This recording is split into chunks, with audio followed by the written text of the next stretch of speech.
ನನ್ನೆಲ್ಲ ಪ್ರೀತಿಯ ವೀಕ್ಷಕರಿಗೆ ನಮಸ್ಕಾರ. ನಾನು ನಿಮ್ಮ ಕೃಪಾ. ಎಷ್ಟೋ ಜನರ ಮನೆಯಲ್ಲಿ ಒಂದು ನಕಾರಾತ್ಮಕ ಶಕ್ತಿಗಳು ಅಂತ ಇರುತ್ತೆ. ಯಾಕಂದರೆ ಹಗಲು ಇದ್ಮೇಲೆ ರಾತ್ರಿ ಇರುತ್ತೆ, ಅಮಾವಾಸ್ಯೆ ಇದ್ಮೇಲೆ ಹುಣ್ಣಿಮೆ ಇರುತ್ತೆ. ಎಷ್ಟೋ ಜನ ಇದೆಲ್ಲ ನಂಬೋದೇ ಇಲ್ಲ. ಕೆಲವೆಲ್ಲ ನೆಗೆಟಿವ್ ಎನರ್ಜಿ ಕೇಸಸ್ ಅಂತ ಬಂದಾಗ ಯಾವ ವ್ಯಕ್ತಿ ತೊಂದರೆ ಅನುಭವಿಸ್ತಾರೆ ಅದು ಅವರಿಗೆ ಮಾತ್ರ ಗೊತ್ತಿರುತ್ತೆ. ಪ್ರಿಯ ವೀಕ್ಷಕರೇ, ಈ ಥರರಿಗೆ ಹೇಳಿದ್ರೆ ನಂಬಲ್ಲ.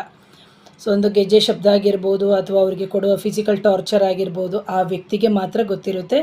ಸೊ ನೀವು ನಿಮ್ಮ ಮನೆಯಲ್ಲಿ ನಕಾರಾತ್ಮಕ ಶಕ್ತಿ ಇದೆ ಅಂತ ಗೊತ್ತಾದಾಗ, ಅಥವಾ ನಿಮಗೆ ದೃಷ್ಟಿದೋಷಗಳು ಆಗ್ತಾ ಇದೆ, ಅಥವಾ ಯಾಕೋ ಸುಸ್ತಾಗ್ತಾ ಇದೆ, ಸಂಕಟ ಆಗ್ತಾ ಇದೆ, ಏನೋ ಒಂಥರ ಕಷ್ಟ ಆಗ್ತಾ ಇದೆ ದೇಹಕ್ಕೆ ಅಂತ ಹೇಳಿದಾಗ, ನಿಮ್ಮ ಮನೆಯಲ್ಲೇ ನೀವು ಮಾಡುವಂತಹ ಪರಿಹಾರ ಏನು ಮಾಡಬೇಕು ಅಂತಂದರೆ, ನೋಡಿ, ಅಗಲವಾದ ಗಾಜಿನ ಬೌಲ್ ತೋರಿಸ್ತಾ ಇದ್ದೀನಿ.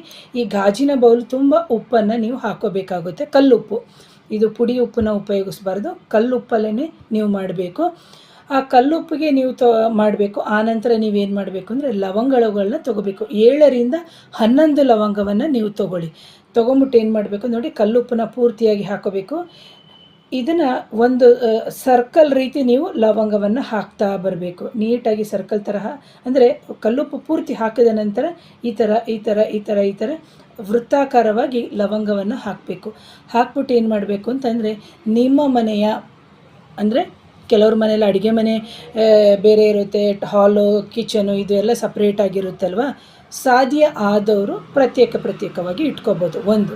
ಎರಡನೇದಾಗಿ, ಇಲ್ಲ ಮೇಡಮ್ ನಮ್ಮ ಮನೆ ಇರೋದೇ ಸಣ್ಣದು, ಹಾಲು ಅಲ್ಲೇ, ಕಿಚನು ಅಲ್ಲೇ, ಎಲ್ಲ ಅಲ್ಲೇ ಅಂತಂದಾಗ ಅಂಥವ್ರು ಒಂದೇ ಒಂದು ಗಾಜಿನ ಬೌಲ್ನ ಇಟ್ಕೋಬೋದು.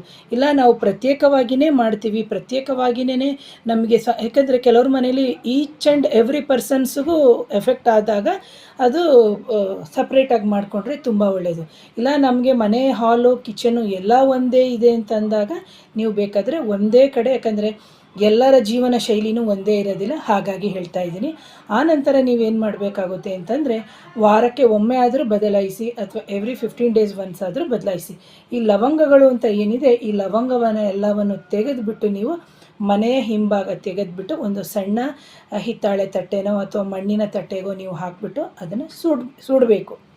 ಅದೇ ರೀತಿ ಕಲ್ಲುಪ್ಪು ಇರ್ತದಲ್ಲ, ಆ ಕಲ್ಲುಪ್ಪನ್ನು ಏನು ಮಾಡಬೇಕು ಅಂದರೆ, ಒಂದು ಮಗ್ಗು ತಪ್ಪಿದರೆ ಒಂದು ಪಾತ್ರೆಯಲ್ಲಿ ಹಾಕಿಬಿಟ್ಟು ಕರಗಿಸ್ಬಿಟ್ಟು ನಿಮ್ಮ ಮನೆಯ ಸಿಂಕು ಅಥವಾ ಟಾಯ್ಲೆಟ್ ಏನಿದೆ ಅಲ್ಲಿಗೆ ಹಾಕ್ಬೋದು.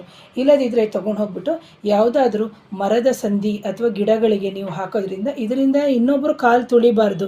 ಕೆಲವ್ರು ಏನು ಮಾಡಿಬಿಡ್ತಾರೆ, 3 ಕೂಡ ದಾಡಿ ಅಥವಾ 4 ಕೂಡುವ ದಾರಿಗಳಲ್ಲಿ ಹಾಕಿಬಿಡ್ತಾರೆ ಮಧ್ಯದಲ್ಲಿ. ದಯವಿಟ್ಟು ಅಂತಹ ಕ್ರಮವನ್ನು ಯಾರೂ ಮಾಡಬೇಡಿ.